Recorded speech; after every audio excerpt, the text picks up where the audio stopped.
This is Flying Officer Arthur Peter Pease, an RAF pilot not just remembered for his heroics during the Battle of Britain during World War II, but also for the heroic action he took in his very last moments. In today's video, we're going to find out a little bit about who Arthur was and how he ended up flying for the RAF, and we're going to find out exactly what happened in his last battle. This is the story of Arthur Peter Pease. Born on the 15th of February 1918 to Sir Richard and Lady Pease, so not a bad start to life for young Arthur. And had Arthur survived the war, he would have been destined to become the 3rd Baronet of Hummersnott. He was born in London despite his parents living up in Yorkshire, mainly because his father's business had tended to take him down south a lot more. He went to school at Eton College and later studied at Trinity College, Cambridge, where it is said that he excelled in all subjects and was also a pretty decent singer. You can't deny that he was very much the poster boy for growing up in the 1930s and being from money. At Cambridge, he read history, so he would probably have been a fan of this channel, I like to think. And he was also a contemporary of a man called D.J.C. Pinckney, another well-known fighter pilot. And while at Cambridge, they both joined the University Air Squadron. And in 1938, Pease was commissioned into the Voluntary Reserve of the RAF. But not for long, because by the 30th of March 1940, with war breaking out across Europe, he was promoted to Flying Officer. And this is something that we've covered in a previous video of mine, the Maidstone hurricane crash, where we talked about how these incredibly young pilots were so quickly promoted to full-blown officers and sent straight into life or death situations. During his training, he met the celebrated writer and pilot Richard Hope Hillary, who later went on to essentially immortalise Pease in his book The Last Enemy. During their time training at Old Sarum, the two became very close friends. It's easily done, remember these are 20-year-old kids, essentially. And all three men, Pease, Colin Pinckney and Hillary, were all part of 603 Squadron, who at this point in time were tasked with defending major targets in Scotland. Back on the more personal side of things, Pease met a young woman called Denise Woosnam. They were both at a skating party in Cheshire, and Woosnam was serving for the Auxiliary Territorial Service. Denise is almost worthy of a story herself. She was described by many as a great beauty, and had actually been presented to Edward VIII as a debutante, and apparently the king was just so completely taken aback by how stunning she was that he announced that all the other debutantes could consider themselves presented, and then apparently went off to just play golf with Wallace Simpson. See how incredibly enthusiastic he is to be presented with a debutante here in this photo. Richard Hillary himself described her as his muse. For me, she was the very spirit of courage. Her inner beauty and serenity, her perfection of carriage and grace of movement were strikingly reminiscent of Peter. She was the most beautiful woman I had ever seen. And apparently Colin Pinckney, Pease's close friend, was also completely smitten by Denise, so much so that out of loyalty to his friend, he decided to be posted to the Far East so he didn't have to be near her. She also had an incredibly famous father, known as England's greatest sportsman at the time. Her dad, Max Woosnam, had won Olympic gold for tennis, a Wimbledon's double title, he scored a century at Lord's, was the captain of Manchester City and England when it came to football. He apparently made a 147 break at snooker, and supposedly defeated Charlie Chaplin in a table tennis match using a butter knife instead of a bat. So Peter had a lot to live up to. But he seemed to do pretty well because they almost immediately became engaged. Denise herself went on to say that everything happened so quickly in the war. You saw everything as through a telescope at the wrong end. And they were both certainly aware of the risks that they were taking. Peter's own sister, Pixie, had only been married for 3 weeks when she became a widow in May 1940. Her husband was also a pilot and died when his plane crashed, an ominous foreshadowing of what was soon to happen to Peter. With the war picking up, Arthur was called into action throughout 1940. On July 30th, Pease's introduction to combat took a dramatic turn. He was hit during an attack on a Heinkel 3 and just about managed to make a safe landing. Later in the year, as we were getting closer and closer to Battle of Britain Day, he successfully brought down a Messerschmitt 109 on September the 3rd. Then, by September the 7th, His aircraft had been so badly damaged in dogfighting over London that he was forced to return to RAF Hornchurch, where he made a forced belly landing, not something for the faint of heart. On all these occasions, Pease made it out unscathed. Throughout the rest of September, the Luftwaffe's attacks just increased in intensity, and Pease, by this point, must have felt like he was possibly riding his luck a little. Which brings us to the 15th of September 1940, what is now commonly referred to as Battle of Britain Day. Now, I wouldn't be surprised if a lot of you out there know exactly what happened on Battle of Britain Day, in which case you can just skip ahead, although please don't, because that probably really hurt the analytics on this video. But for those of you who don't, this is a quick summary. In the summer of 1940, after the fall of France to the Nazis, Great Britain essentially stood alone on this side of Europe against Nazi Germany. Hitler was planning his imminent invasion of Britain, codenamed Operation Sea Lion, but before he could go ahead with that, he first needed to take out Britain's air defence, and what followed was the first major military campaign to be fought entirely by air forces. This all began from the 10th of July through to the 31st of October 1940, with the German Luftwaffe launching repeated air attacks on Britain. The general aim was to completely overwhelm the Royal Air Force and secure air superiority before moving in on the ground. The feeling being that with the Air Force removed, an invasion crossing the English Channel would become a lot more feasible.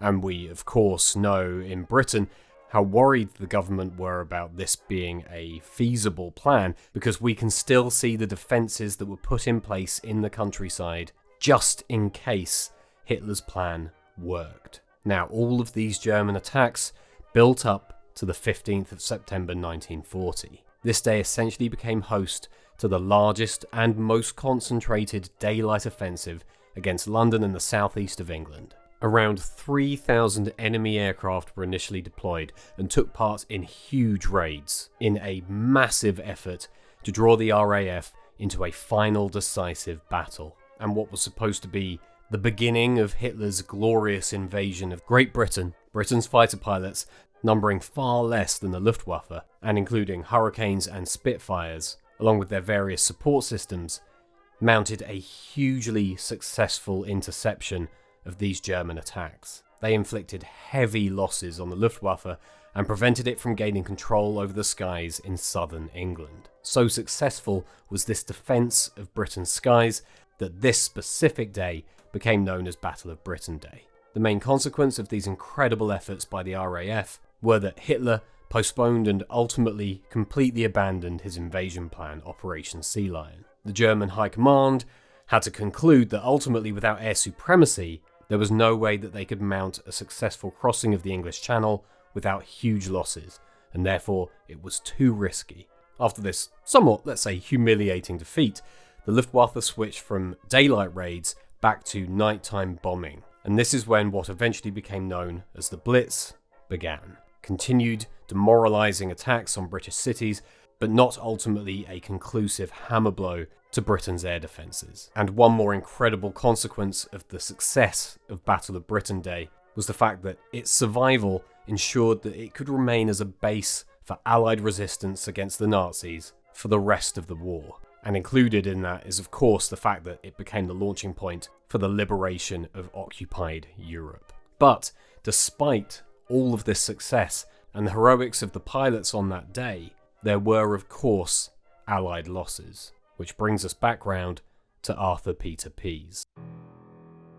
At RAF Hornchurch, 603 Squadron was scrambled into action at 2:45 PM.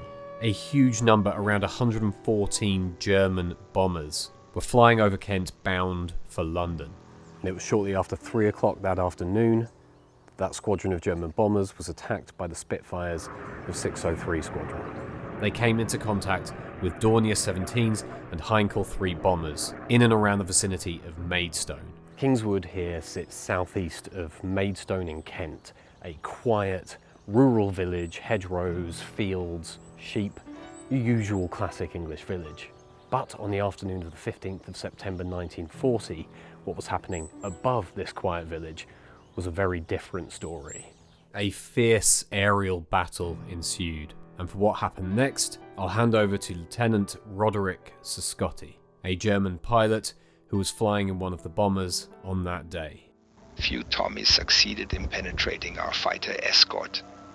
I saw a Spitfire dive steeply through our escort, level out and close rapidly on our formation. It opened fire from ahead and to the right, and its tracers streaked towards us. At that moment, an ME-109 that we had not seen before appeared behind the Spitfire, and we saw its rounds striking the Spitfire's tail. But the Tommy continued his attack, coming straight for us, and his rounds slashed into our aircraft. We could not return fire for fear of hitting the Messerschmitt. I put my left arm across my face to protect it from the plexiglass splinters flying around the cockpit, holding the controls with my right hand. With only the thin plexiglass between us, we were eye to eye with the enemy's 8 machine guns. At the last moment, the Spitfire pulled up and passed very close over the top of us. Then it rolled on its back as though out of control and went down steeply, trailing black smoke. Waggling its wings, the Messerschmitt swept past us and curved in for another attack. The action lasted only a few seconds, but it demonstrated the determination and bravery with which the Tommies were fighting over their own country.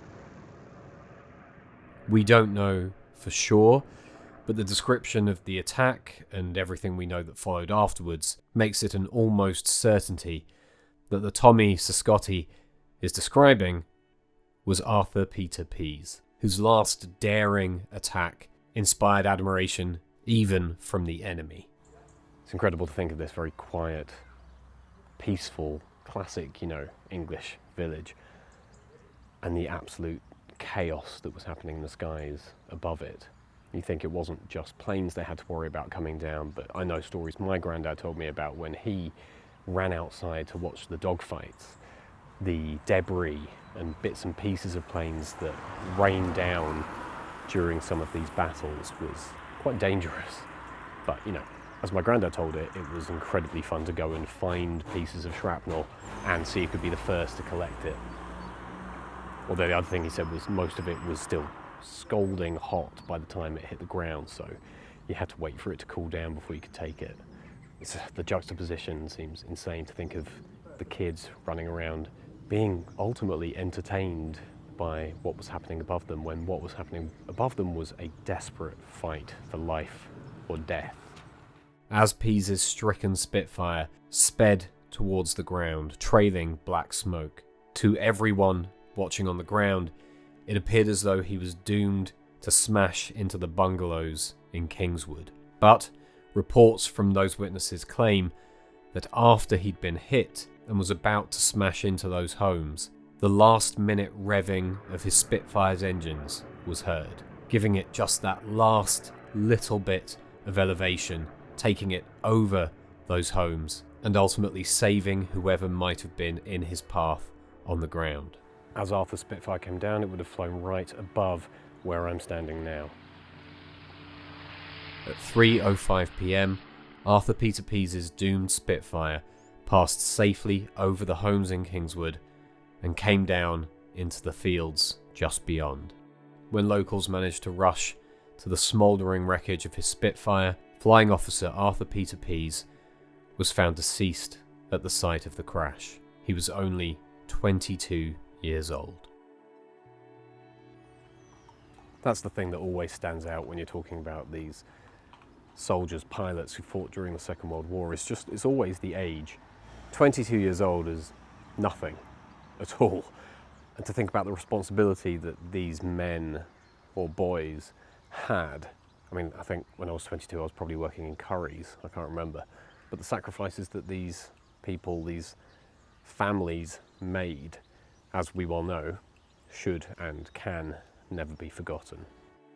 The force with which his plane hit the ground must have been devastating, as it's also reported that the engine and the cockpit were buried too deep into the crater to ultimately be retrievable. 12 days later, Arthur Peter Pease was buried in the churchyard of St Michael and All Saints in Middleton Tyas, Yorkshire. In attendance were his sister, Eileen Thorne Hannay, whose husband, as we earlier said, had himself been killed in May 1940. And of course, Miss Denise Maxwell Woosnam, his fiancée, was also in attendance. Denise herself, or as she later became Mrs. Doreen Patterson, passed away on the 29th of July 2015, aged 97. As for Peter's friends, Colin Pinkney and Richard Hillary, they were both also killed later in the war. In 1990, a single lime tree was planted where Pease's Spitfire had come down. In my opinion, a lonely but beautiful way to honour Arthur Peter Pease's sacrifice. It's nice that you can see the tree that was planted from his memorial here by the side of the road, and it's here that Arthur Peter Pease is remembered. It's hard to miss this memorial as you're driving down the road past here, and I'm sure for everyone living in the local area, they are well aware of who Arthur was and what it is he did. The reason we have this roadside memorial here is thanks to John Oakley, a professor of law at the University of California. Having read Hillary's book The Last Enemy, he became fascinated with Pease's story and ultimately commissioned and paid for the memorial that we see here today. And the memorial was unveiled on what would have been Pease's 100th birthday. Obviously, during the Battle of Britain, there were a lot of planes crashing all over the southeast, and not every single one of those has a marker like this. So it's really nice that Arthur has this memorial to him here, as well as the tree marking the point where he actually came down. On that note, thank you for watching today's video. I hope you enjoyed it. This is an incredible story out of, hundreds of incredible stories from the Battle of Britain. And it's nice that Arthur can be remembered as he is here in Kingswood. So, thank you for watching. If you enjoyed, like, subscribe, leave a comment suggesting other stories that you want me to film, and I'll see you in the next one.